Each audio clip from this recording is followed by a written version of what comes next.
Hi, I'm Nick Markey. This is the Beach Barbell podcast and videocast.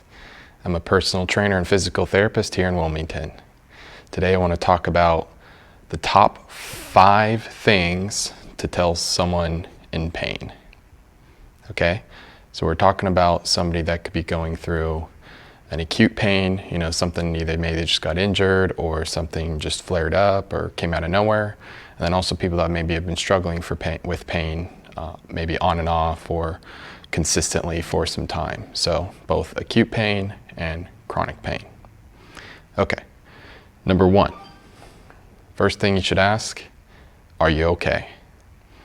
Now this signifies to them that you care. And that's very important for someone in pain. Someone in pain needs support. They don't always need somebody to do something for them or give them more advice. Sometimes they just need somebody to be there for them. So if you ask them, are you okay? They can tell you. This is also a good question to ask when they're doing activities. Sometimes people will continue to do things because they think they have to or they should, and maybe they don't feel okay. And so when you stop there and ask them, are you okay? You give them that time to reflect on the situation. And maybe if it is something that is irritating them, they can take a break from it or stop it or change it. So just remember, when you ask this, be ready to hear an answer. A lot of people might just say, yeah, I'm fine. You can give them kind of a look and say, are you sure? You don't look like you're fine. Just make it sure. Just tell me the truth. But you have to know where to draw the line and not pry too much. So if they give you the second answer, yeah, I'm okay, then say, all right, cool. All right, number 2, what can I help you with? So again, this goes from the support to now, is there anything I can help you with? So, oftentimes most people will say, no, I'm good. But, it's something that at least if you don't even help them with anything, you're still signifying that you are supporting them and you're behind them.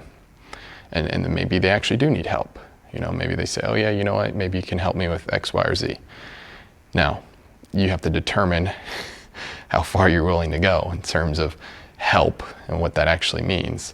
But if it's a simple task, or maybe they just need someone to talk to, that's what they want for help. They just want to talk to somebody about what they're going through.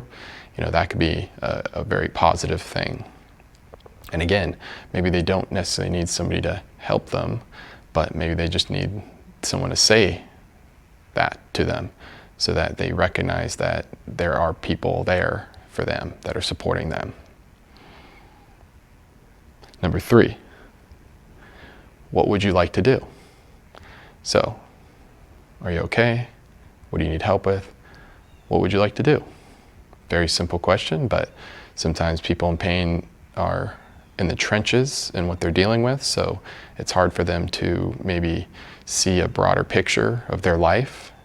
And when you say this to them, what would you like to do? They can start thinking about, okay, well, I want to do this, I want to do that.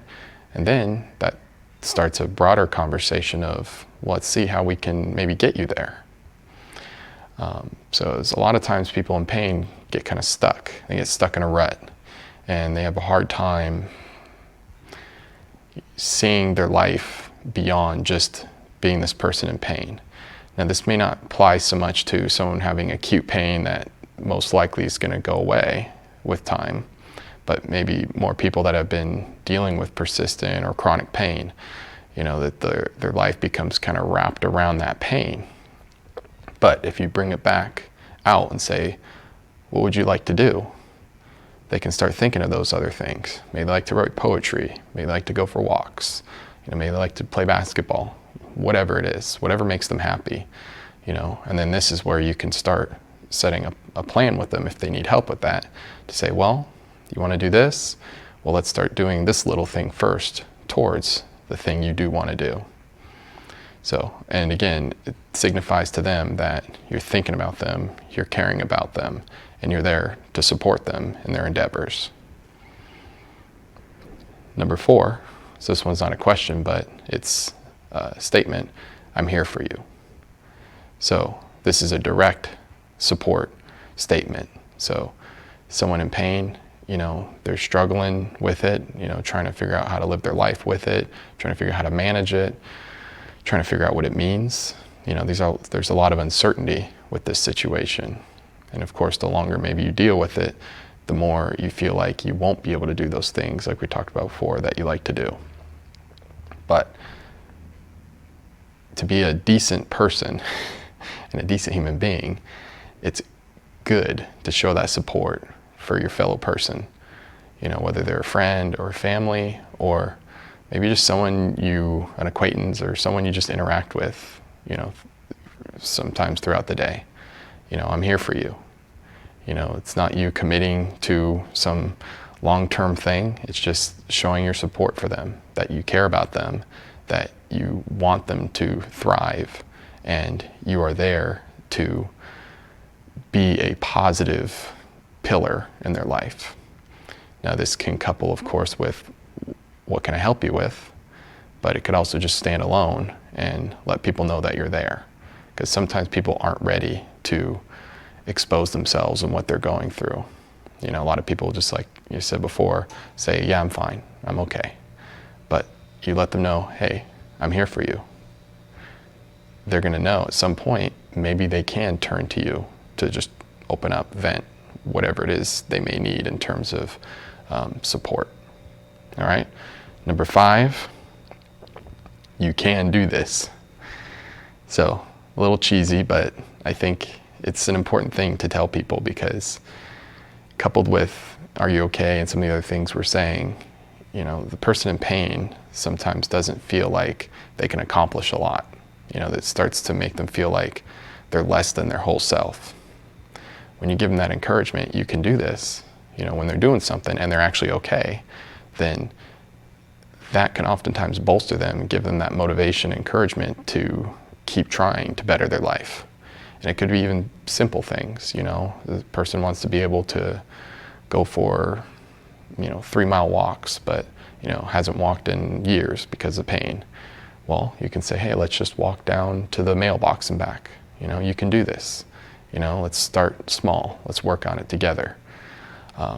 This shows, again, that supportive aspect, but also shows that forward, let's change your life in a positive way. Let's move forward. Let's encourage you. Let's motivate you to do the things you like to do or want to do. So I hope these 5 things are helpful. Obviously, there are lots of many different things you could say and ask to someone in pain, but I think these are good, solid things to start with, and they're predicated on support, encouragement, and just looking beyond the pain, because pain is an aspect of their life, and it's an important aspect that we should recognize. We shouldn't just ignore it, but it's not the only thing in their life.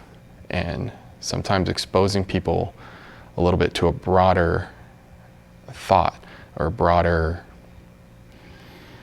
way of thinking and when they have that third party, that other person that is looking from the outside in, sometimes that can help them. And especially if they feel that that person is actually supportive and there for them, like with these things we're saying here today, that person can start to make the steps towards the happiness or the joy or just a better quality of life that they most likely would like.